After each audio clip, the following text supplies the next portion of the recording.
again. This is ESL Allison, and I am here to share what language to use when you make a mistake in a professional or more formal environment. Here I am in my kitchen, and I make mistakes all the time. I can use any informal language. It's okay. When I'm in a more professional environment, I need to be careful. Not only will I use different expressions, but I also will need to ensure that I take certain steps so that it's culturally appropriate for the way I respond to making a mistake. So if I make a mistake, I'm expected to follow a certain amount of steps, more or less. Let's start with a common mistake that may happen at work. You interrupt a meeting. You did not want to interrupt the meeting. Perhaps you walked into a room and there was already a meeting taking place. You want to apologize, but you want to do it quickly. Why? Well, clearly they're having a meeting and you don't want to make your apology too long. Your words for making a mistake may just be as simple as a quick apology, with body language that also shows that you are sorry for interrupting a meeting. This type of body language is pretty universal. If you were to walk into a room, there's a meeting there, you would go, "Oh, I'm so sorry, excuse me." And you would back away or slowly turn around and move away, right? And you would probably use a quiet voice for interrupting. Now, there can be larger mistakes that require more steps to properly express that you made a mistake and to express your apology. For example, let's say that you missed a deadline. Yikes. Maybe you didn't have enough time to complete a project. Perhaps you had family visiting and you did not plan ahead. There can be many reasons why people are unable to complete something on time. Now, when this happens, there should be a few different steps that you take to show that you made a mistake and that you recognize that and are apologizing correctly. Let's say this is at work and you needed to complete a spreadsheet for your boss by Friday and you did not complete it on time. Your boss calls you into his or her office on Monday and your boss says to you, "I see that you did not complete the spreadsheet you needed to finish last week."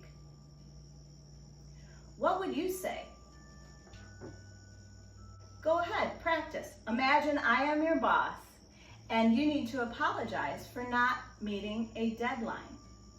What would you say if I said to you, "I see that you did not finish your assignment"?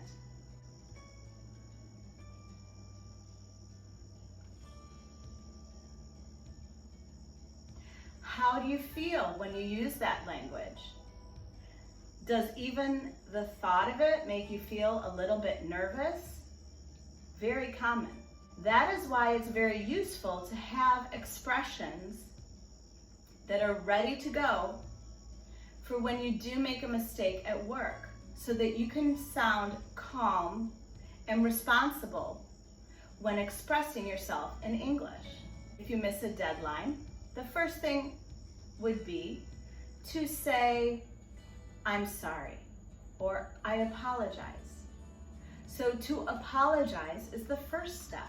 Make it clear that you are accepting the blame. Secondly, do not make an excuse.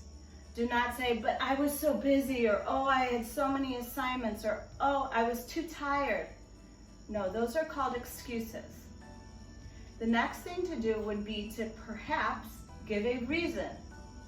Give a short, brief reason, but not too long, and it shouldn't sound like you're complaining. Complaining makes it sound like an excuse. An excuse and a reason sound different when they are explained. An excuse means you are trying to not be responsible, and a reason means that you are responsible. You're just helping to share why your deadline was not met. For the second step, you could say, for example, I was not aware how long this task would take. Or, I had an unexpected family emergency. You give the reason that really tells honestly why you did not hit the deadline. The third step is to ensure that your boss feels confident that you will make this better, okay? So if your deadline is not finished, you can simply say something like, I will certainly finish this today. Or I will ask a coworker to help me to ensure that this gets finished. Those are just some examples. The fourth step may or may not be needed, and it would be to make your boss feel certain and comfortable that this won't happen again, so that they still trust you. So this possible fourth step of an apology after a mistake would be to say, this will not happen again. I'm sorry for the inconvenience. Or, I will work harder next time. So this multi-part apology is important in business English or any professional or formal setting. Again, you want to choose your response to a mistake based on the context or the situation. For example, if you're at a wedding or a social situation that is formal and you call someone by the wrong name, well, then you could simply say, I'm so sorry, and use their correct name. You don't need to go through all of the steps, right?